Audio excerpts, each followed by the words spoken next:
అందరికీ నమస్కారం. గత వీడియోలో ఆస్ట్రేలియన్ సాగుకు సంబంధించిన విషయాలన్నీ తెలుసుకుందాం. అయితే ఇప్పుడు ఆస్ట్రేలియన్ టేక్ వల్ల ఎలాంటి ఉపయోగాలు ఉంటాయో మనం ఇప్పుడు తెలుసుకుందాం. నమస్తే అండి పాషా గారు.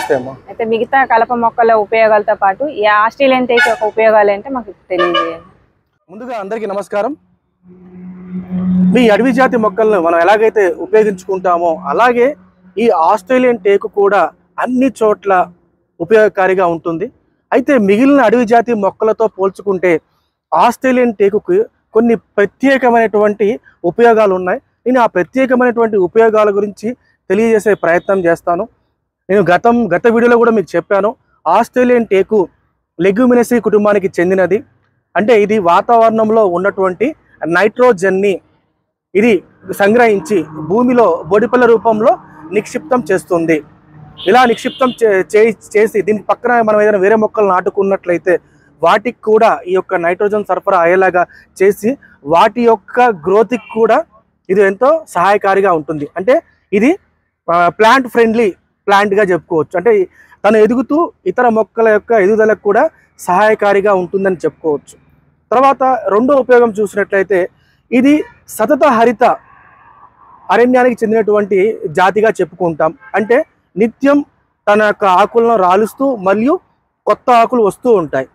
అంటే ఇలా ఆకులు రాలినప్పుడు ఆ రైతు సోదరులు గనక ఆ భూమిని మనం దున్నినట్లయితే ఆ ఆకులు ఆ భూమిలోనే కలియదునటం వల్ల ఏమవుతుందంటే మనకు ఈ యొక్క భూమి యొక్క సారం పెరుగుతుంది. దానివల్ల ఏమవుతుంది, రైతుకు ఎరువుల యొక్క ఖర్చులు కూడా చాలా మటుకు తగ్గుతాయి. ఇక మూడో ఉపయోగానికి వచ్చినప్పుడు నేను ఇందాకే చెప్పాను, ఇది ఆస్ట్రేలియన్ టేకు వాతావరణంలో ఉన్నటువంటి నైట్రోజన్ని భూమిలో నిక్షిప్తం చేస్తుంది. మనకు నైట్రోజన్ భూతాపానికి కారణమైనటువంటి వాయువుల్లో నైట్రోజన్ కూడా ఒకటిగా చెప్పుకుంటాం. అటువంటి భూతాపానికి కారణమైనటువంటి ఈ యొక్క వాయువును భూమిలో నిక్షిప్తం చేసి ఇది తెలియకుండానే అటు పర్యావరణ పరిరక్షణకు మరియు మానవాళి యొక్క మనుగడకు ఎంతో మేలు కూడా ఇది మనకు చేస్తుంది. ఇక నాలుగో ఉపయోగం, దీని యొక్క ఈ కలప యొక్క హై డెన్సిటీ అంటామండి. హై డెన్సిటీ చాలా ఎక్కువ. అందువల్ల ఏంటంటే ఇది నీటిలో ఎంత నానినా కూడా పెద్దగా పాడవదు అనమాట. అలాగే ఇది నీటిపైన తేలుతూ ఉంటుంది. అందుకే గతంలో ఈ ఆస్ట్రేలియన్ టేక్ యొక్క కలపను పడవలు, పెద్ద పెద్ద ఓడలు, వాటికి డెక్స్ తయారీ చేయడానికి, అలాగే సాధారణంగా ఉపయోగాలైనటువంటి ఫర్నిచర్, మన దర్బంధాలు, దర్వాజాలు అంటాం కదా, అవి కావచ్చు, వీటన్నిటి యొక్క తయారీకి, అలాగే బొమ్మల చెక్కు, క్రాఫ్ట్ అంటాం, మనం క్రాఫ్టింగ్ అంటూ ఉంటాం, బొమ్మల చెక్కడానికి కూడా ఈ కలప అనేది ఎకో ఫ్రెండ్లీగా, అలాగే ఎలా కావాలంటే అలా చెక్కడానికి కూడా ఇది ఎంతో ఉపయోగపడుతుంది. మిగిలిన అడవి జాతి మొక్కలతో మనం పోల్చుకున్నట్లయితే వీటి యొక్క సాగు మరియు నిర్వహణ ఖర్చులు చాలా తక్కువ. కేవలం మనం మొదటి సంవత్సరం, ఎందుకంటే మొక్కల కొనుగోలు, నాటుకోవటం ఇటువంటి కొంచెం ఖర్చులు ఉంటాయి కాబట్టి మొదటి సంవత్సరం కొంచెం ఖర్చు ఎక్కువగా ఉంటుంది. ఇక 2, 3వ సంవత్సరం చూసుకున్నట్లయితే మనకు కేవలం నిర్వహణ ఖర్చులు తప్ప ఎటువంటి అదనపు ఖర్చులు ఎక్కువగా ఉండవు. మనకు 5, 6వ సంవత్సరం తర్వాత నుంచి మనం వీటికి ఎరువులు కానీ అలాగే నీళ్లు కానీ అవన్నీ కూడా మనం ఇవ్వాల్సిన అవసరం లేదు. అంటే చూడండి, ఇక రైతుకి నిర్వహణ పరంగా చాలా చాలా తక్కువ ఖర్చుతో ఈ యొక్క సాగును రైతు చేపట్టవచ్చు.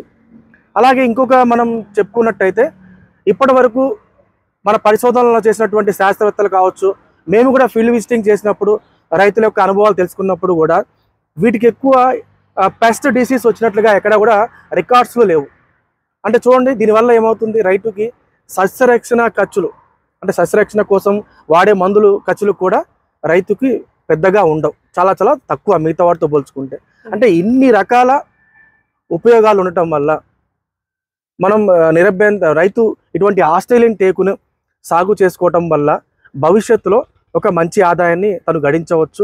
అలాగే నేను ఇంతకంటే మొదటి వీడియోలో కూడా ఇంటర్వ్యూ ఇచ్చినప్పుడు మీకు చెప్పాను, ఏదైతే ప్రస్తుతం సాధారణ టేకు యొక్క అవసరాలకు సాధారణ టేకును మనం వాడుతున్నామో వాటన్నిటి చోట ఈ ఆస్ట్రేలియన్ టేకును మనం నిరభ్యంతరంగా మనం వాడుకోవచ్చు. అంటే రాబోయే రోజుల్లో సాధారణ టేకుకు ప్రత్యామ్నాయ జాతిగా ఈ ఆస్ట్రేలియన్ టేకును చెప్పుకోవచ్చు. కాబట్టి రైతు సోదరులందరూ కూడా ఈ యొక్క ఆస్ట్రేలియన్ టేకు సంబంధించినటువంటి ఉపయోగాల గురించి తెలుసుకున్నారు. కాబట్టి ఇంకా ఏమైనా కూడా మీకు వీటి మీద సలహాలు సూచనలు కావాలి, ఇంకా మీకు ఏమైనా డౌట్స్ ఉంటే కూడా మీరు కాంటాక్ట్ అవ్వచ్చు. మీకు ఉన్నటువంటి ప్రతి ఒక్క డౌట్స్ని కూడా నివృత్తి చేసే బాధ్యత మా సంస్థ వాళ్ళు తీసుకుంటారు. సో కాబట్టి మీరు నిరభ్యంతరంగా కూడా హ్యాపీగా మీరు ఆస్ట్రేలియన్ టేక్ని సాల్వ్ చేసుకోవచ్చు. ధన్యవాదాలు.